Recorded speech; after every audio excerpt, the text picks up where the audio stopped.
The Tao of Self-Confidence, episode 589. Welcome to the Tao of Self-Confidence, where I share stories of amazing women who have discovered their inner journey to self-confidence. Visit our website at thetaoofselfconfidence.com. Your inner journey to self-confidence awaits. Well, hello, friend. Welcome to the Tao of Self-Confidence, where I share stories of amazing women who have discovered their inner journey to self-confidence. I'm your host today, Sheena Yap Chan, and today I have an amazing lady on the show today. She is a young adult author, and I'm really excited to have her on and share her story with us today on self-confidence. So without further ado, I'm going to introduce you to Rin Chupeco. Rin, how are you today? Maybe you can fill in a little bit more about yourself to the listeners.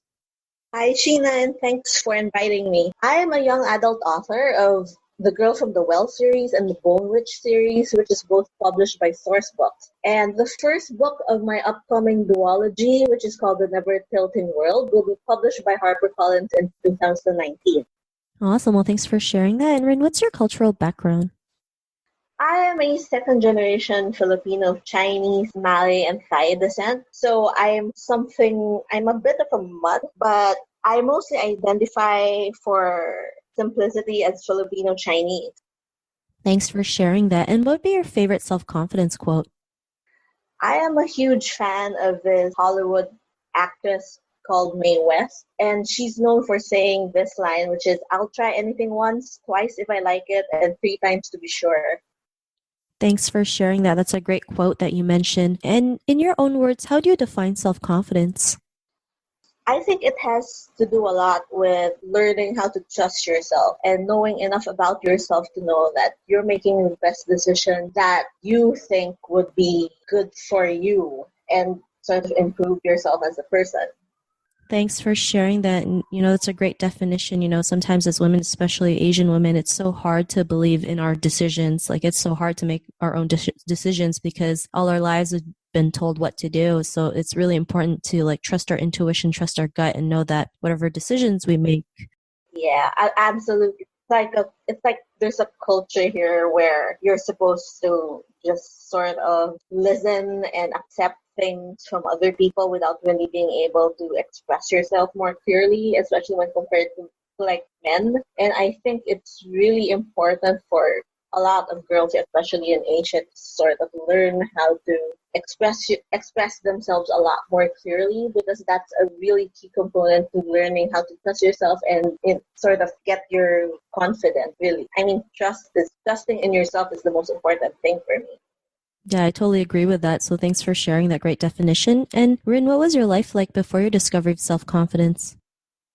I can't really speak for other people living in Asia, but in the Philippines, at least, the Chinese Filipino community here is a very sheltered one, especially when it comes to their kids. And in a lot of ways, I think that it's really based on overprotectiveness by the parents growing up in sort of a minority in a country where other people would consider also a minority. So it's a huge part of my childhood being sheltered. And it's not out of any maliciousness, I think, when Chinese parents tend to be overprotective, but sometimes they take things a little too far and sort of they don't really think about what girls or what their kids would want to do. And we have this culture where we're really into obeying our parents, and that's ingrained in us. So sometimes it's a little hard to sort of find your own identity in that way. And that was really what happened to me for the most part as a teenager growing up in Manila. So yeah, my parents were, until I reached independence, that was basically how they tried to protect me.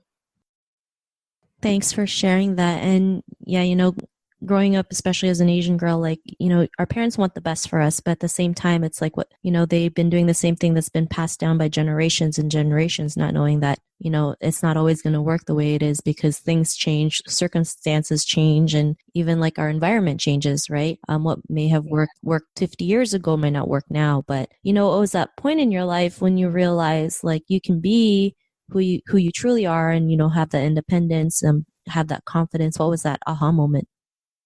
I think I was a little bit luckier when compared to like other girls my age then, because my parents were pretty overprotective in a lot of ways, but they sort of shed off that overprotectiveness the older I got. So by the time I turned 18, I was given a little bit more allowance, a little bit more choice in what I want to do with my life. Like, I was always sort of that curious girl. Like, my parents generally would frown on like public transportation, for instance, because there's a lot of things that can go wrong, especially when you look Chinese and you're going out on your own and you're going into like you gotta go to some parts of the city where they don't always approve because of, allegedly, like, there's a little bit more crime in that area, and and like I said, they're overprotective. But that sort of allowance that they made for me was enough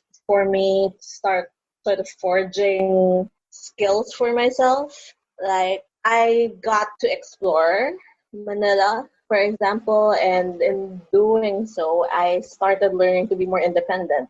Like, not really going so far as to be the black sheep of the family and, like, disobeying orders and stuff, but enough that I started to learn what I wanted to do with my life and where I wanted to go, and learning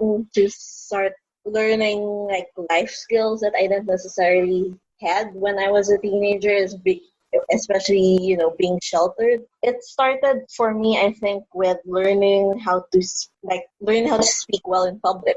I think that was the sort of the game changer in my life. And when I learned that, I could have something important to say and people actually started listening to me, that's when I started building my confidence, and a lot of things flowed from there.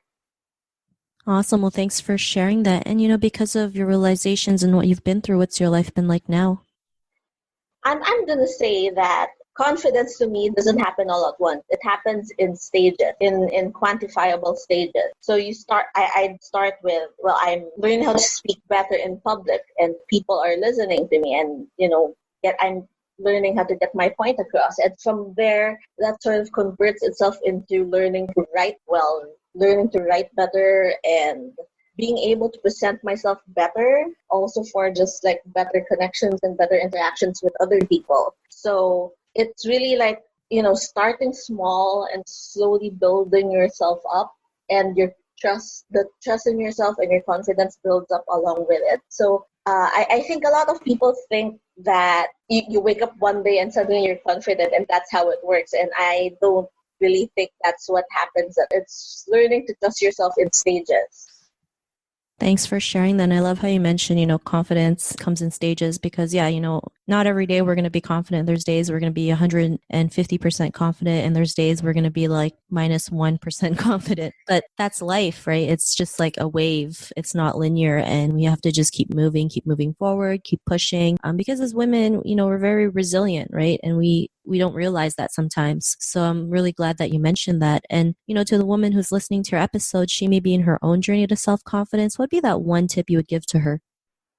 Well, I'm gonna speak a little bit as a writer, in that a lot of writers have this thing called imposter syndrome, and it's basically doubting yourself. And like when you're writing and you finish your first draft and you look it over and you think, oh, this is not good. Like, why did I waste 2 months writing this draft when it's not really good at all? And that's something that's common with not just with writers, but with a lot of professionals. But it's a little more visible, I think, when it comes to writers, because there's a lot of confident people out themselves. And I really want to stress the fact that this is very common. Like, doubting yourself for like something you did, or like in my case, a book that you've written, doesn't necessarily mean you're not confident or you did a bad job. It's just learning, to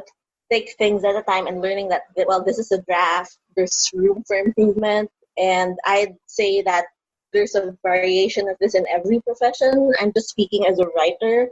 Like, this is how it how doubt comes to us as writers. And I really want to say to everyone who's listening, that just because you feel doubt doesn't mean that you're not confident, and it doesn't mean that you're not good at what you do. It's just learning how to get past it. That's a part of what confidence is. Thanks for sharing those great tips. And Rin, if our listeners wanted to get to know a little bit more about you and what you do, or check out some of your books, is there any links or social media profiles we can connect with?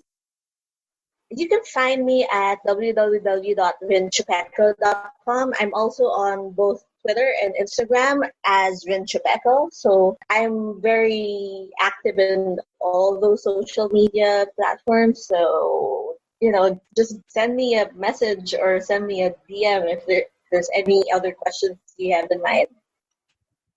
Awesome. Well, thanks for sharing that. And to our listeners, if you want to connect with Rin, you can also head on over to the taoofselfconfidence.com and search for Rin's name. Her show notes will pop up along with everything else that we talked about. And I really just want to thank Rin for taking the time to share her story and tips with us on self-confidence. So thank you so much, Rin.